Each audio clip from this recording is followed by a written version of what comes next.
someone to call 911 or the local emergency number right away.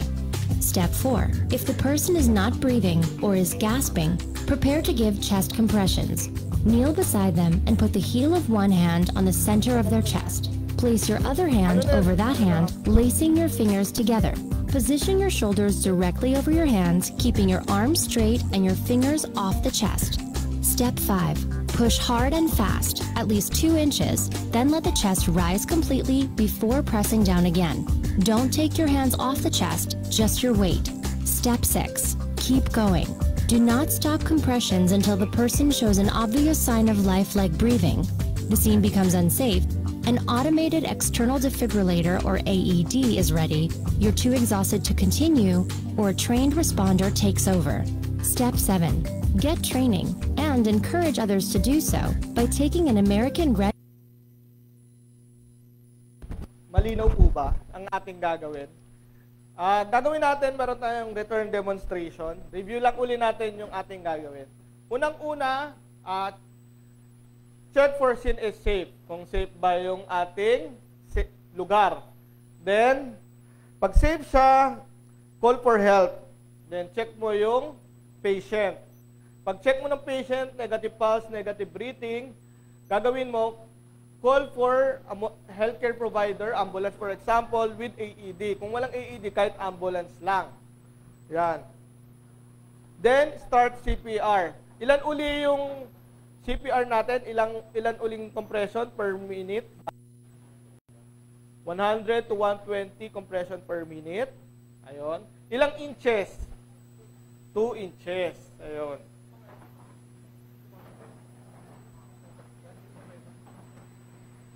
Pag merong pulso, walang paghinga, anong gagawin natin? Rescue breathing. Pag walang pulso, walang paghinga, anong gagawin natin? CPR. Pag may pulso, may paghinga, ano po gagawin natin? Recovery position. Sige. Ilan po ba tayo? 1, 2, 3, 4, 5. Ready na po sila gagawin natin, pipila po tayo, meron po tayong facilitator. Tatry po natin mag-CPR. Ituturo po sa atin, i-observe po tayo ng facilitator kung tama po yung gagawin natin para alam po natin kung gawin sa totoong buhay. Pwede tayong mag-line, ilan ba? 1, 2, 3, 4, 5, 6, 7, 8, 9, 10, 11, 12. Kahit tag-aapat po. Dadaan po kami. May bibigay po kaming papel, pasulat na lang po ng pangalan. Para sa totoong buhay, sana naman huwag dumating. Pero maganda po, alam po natin. Oh, talis. Ay, ma'am.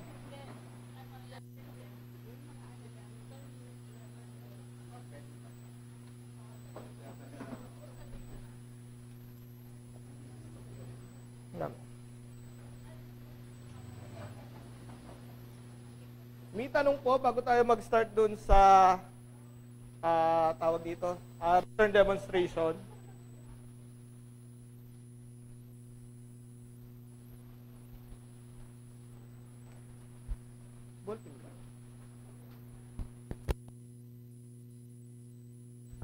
Hello. Ayan, pagkakataon na po natin para magtanong bago tayo mag-return demo. Huwag po kayong mailang o mahiya na subukan kasi maganda po na matry din natin para sana nga, sabi nga ni Sir Lauro, ayaw nating maranasan pero ito ay makakasave ng buhay just in case ito ay maranasan po natin sa ating pang-araw-araw na pangyayari. So, meron po kayo mga katanungan?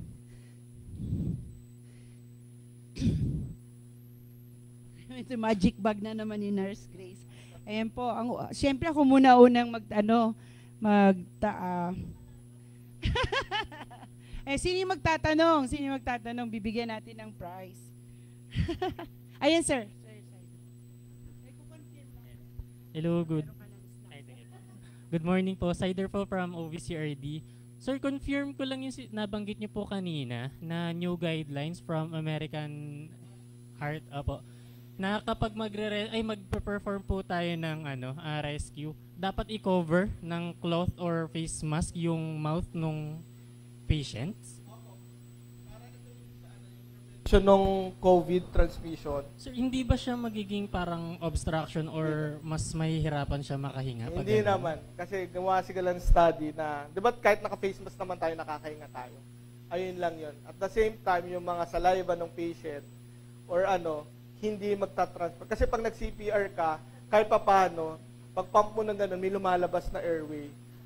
Pwede ka rin mahawa or yung mahawa yung pasyente mo. Yun. Kaya, ginawa na nila yung lagyan ng face mask. Thank you, sir. Meron pa? Samantalahin na. Yes, sir. Yes, sir. Sir, example, ako po sa NEC po ako. Example po ng aksidente, kunyari sa sasakyan, yung dibdib po yung na-injured. Paano mo po mapaperform yung CPR kung meron siyang bali sa dibdib? Yun po, yun nga sinasabi ko kanina, kung kahit nga nagsi-CPR, nababalian po talaga ng ribs din yung ating pasyente. Pero kasi, mas priority natin yung airway, yung CPR. Kung wala ka namang gagawing CPR, wala rin mangyayari doon sa pasyente. Let's prioritize muna na mag-CPR tayo.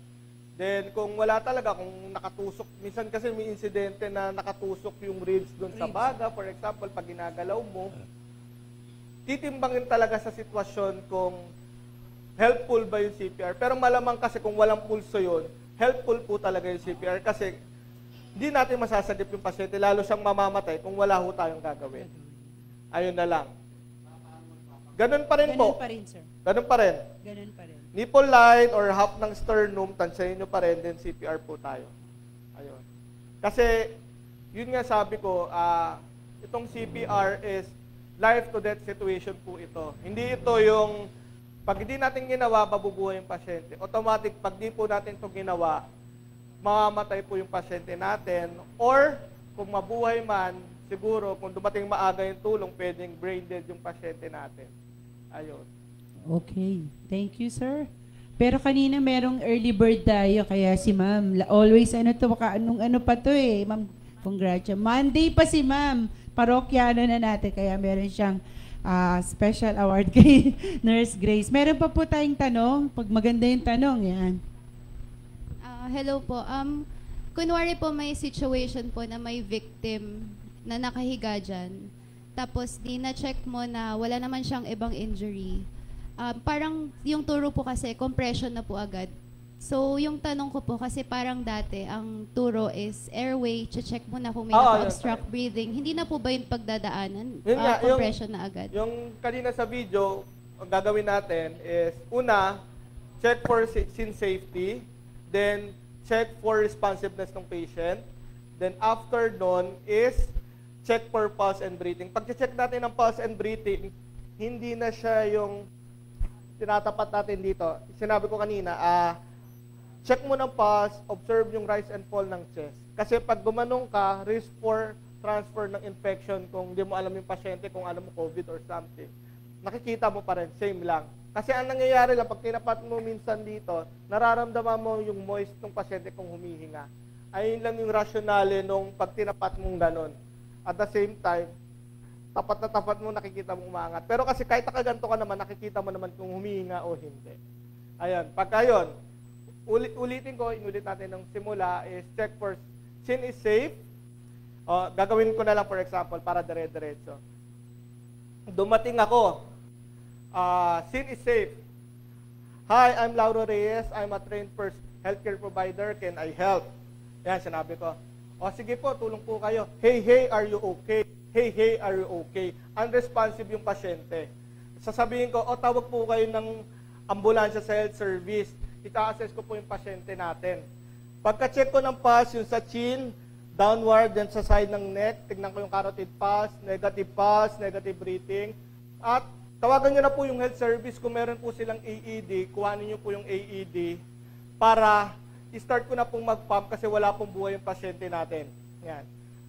Diyan, middle line, half ng sternum or ng nipple line natin, start tayong CPR. 1001, 1002, 1003, 1004, 1005, 1006, 1007, 27, 28, 29, 1, 28, 29, 2, hanggang 5 cycles. Nakabuo na tayo ng 5 cycles.